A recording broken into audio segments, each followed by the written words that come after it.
Hi, and welcome to Katie's Corner in Space. In this video, I'll be reviewing Star Trek Strange New Worlds Season 1, Episode 6, Lift Us Where Suffering Cannot Reach. As the Enterprise is in the Majalis system for a survey, Uhura has begun her security rotation. La'an is a tough instructor and the whole ship seems to know it. A distress call is received and the Enterprise heads in to assist. They find two ships, a small combat vessel attacking a shuttle which has made the request for help, so the Enterprise attempts to assist. After making a run at the Enterprise, Uhura sends out a shot meant to take out its weapons, but the attacking ship shifts position at the last minute and is badly damaged. The other shuttle is damaged as well, so Pike has its occupants beamed over and he just happens to know one of them. Her name is Alora, and he saved her once before as a lieutenant. Introductions are made, and Pike is obviously flustering, not his usual confident self. It seems this group consists of Alora, a young boy known as the First Servant, and his father, though he specifies it's purely biological, which is just odd. Pretty weird. Anyway, they are in need of medical assistance, so they're taken down to the sickbay where M'Benga is reading to his recently materialized daughter. His visits are on a timer so as to be less disruptive, and just as he explains this to her, she beams away. Meanwhile, Alora explains the importance of the First Servant, his position and their focus as a society: science, service, sacrifice.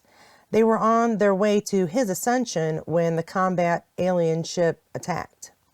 Those who attacked, she suspects, are from an abandoned alien colony. She thinks they were attempting to kidnap the First Servant, and knowing his value to Majalis, ransom him for one hefty sum.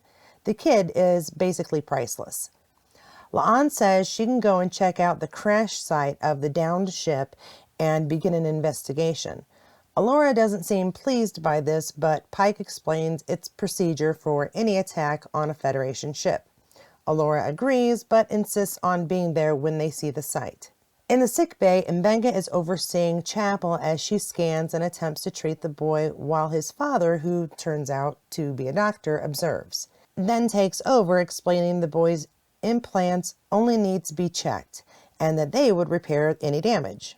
So our stories for this episode are: number 1, investigate the people who attacked. Number 2, Uhura is on security rotation, which the whole ship knows is going to be a challenge. Pike's romantic life, or his connection with Alora. Number 4, M'Benga searching for a cure for his daughter. At the crash site, there are no survivors on board, so any may have beamed out. However, Uhura gets a lesson from La'an about booby traps, and Spock finds an interesting bit of technology. Alora finds a clue as well in the form of a scratched coin only the sworn guard of the First Servant carry, and it's been marred purposely, a sacrilege among her people. Alora shows Pike the coin and explains its meaning, as well as her concerns for her safety and that of the First Servant. Pike, of course, volunteers to help, and although outsiders are usually not allowed, he can come as her friend. In sickbay, Spock has brought the apparent neurodampener he found for Elder Gamal to inspect. That's the name of the father. He does not recognize it. The boy is curious, and Spock has a chat with him. It seems the boy is very smart and is fairly sure he can create his own subspace carrier wave. On Majalis, Alora is asking the guard to take their oath, coin in hand. One guard has a damaged coin, and when she asks to inspect it, he runs. A chase happens.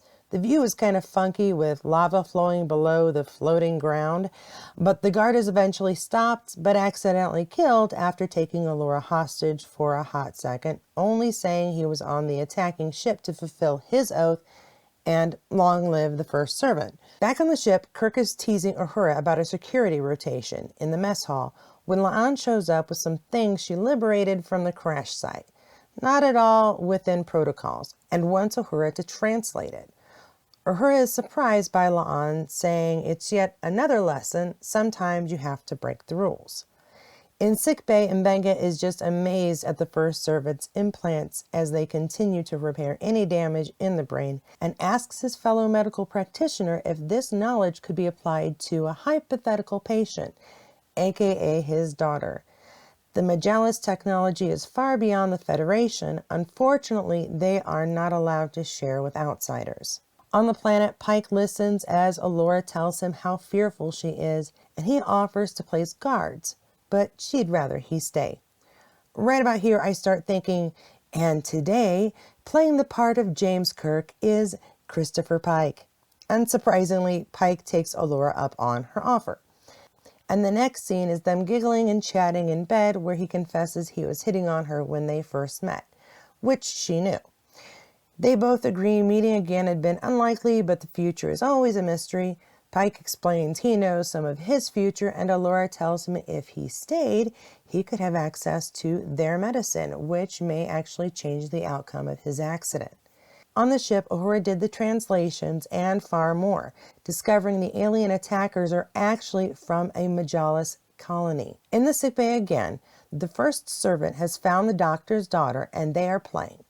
The clever boy was listening to the doctor talking earlier and figured out where she was hidden. But soon the doctor must put Rakia back in the buffers, and the boy is asked to keep the doctor's secret. On the bridge, Pike is irritated for being interrupted and is presented with Uhura's evidence. He's understandably surprised at the findings and thinks there must be an explanation, but is interrupted by Chief Kyle alerting the captain Elder Gamal and the boy are attempting to beam out. Pike enters the transporter room just in time to see both disappear off the pad, though not by Kyle. Then the father reappears, but alone. A ship is discovered and a tractor beam is implemented, but the ship goes into warp, which will rip it apart.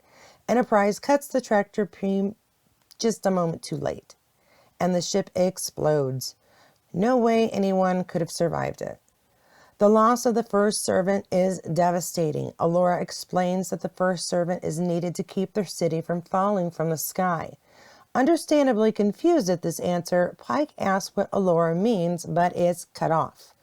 In the ready room, Uhura explains, thanks to Alan's insistence, how only one person could be responsible for the boy being beamed off their ship knowingly.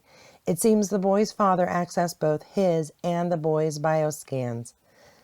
Laan says Uhura would get to skip the lesson, leave no stone unturned, and the father is caught out. Spock then calls Pike as Spock traces a distress signal. He thinks the boy is created, also explaining he didn't think the boy was ever beamed aboard the other ship before Spock discovers the first servant in a storage container. Right after this, there's the dedication. The kid is where everyone can see him and they are cheering. Pike still doesn't understand why the boy is so important and begins to ask all the questions he's been making excuses for. Allura has no answers for him. On board the Enterprise, Una is questioning the father, but once the father discovers the ceremony has begun, he's visibly saddened. He admits he broke the people's laws, but it was all to save his son. On the surface, the captain is being invited to the ascension by the first servant, which Allura wants him to take part in. Meanwhile, Una is trying to inform Pike of the father's confession and new information, but all communication is cut off thanks to Majalis. In the ceremony, the boy takes an oath as a corpse is carried away. Pike is allowed to look and sees it's a kid too. The boy then takes a seat in a throne-type chair and wires attached to the poor kid's face. Pike, all the while, is trying to fight past the guards, but is eventually knocked out, then awakens on Aurora's bed, jumping up as though she were disgusting. She explains the ascension is over, and she'd still like him to stay, but Pike does not want to stay. He's ready to leave, but she interrupts him, explaining that trying to take the boy now would only kill him. Pike is defeated.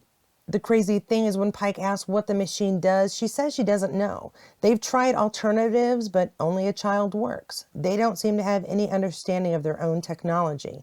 Allura explains their way of life ensures no poverty or sickness. That is why she chooses this way. Pike threatens to report her to Starfleet, but she knowingly points out they won't do anything, and Pike contacts the Enterprise to beam away, leaving Allura alone.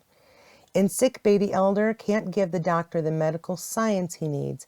He still believes his culture's rules, but he can talk Mbenga through the theory behind the cure for his daughter's illness, and that gives Mbenga new hope.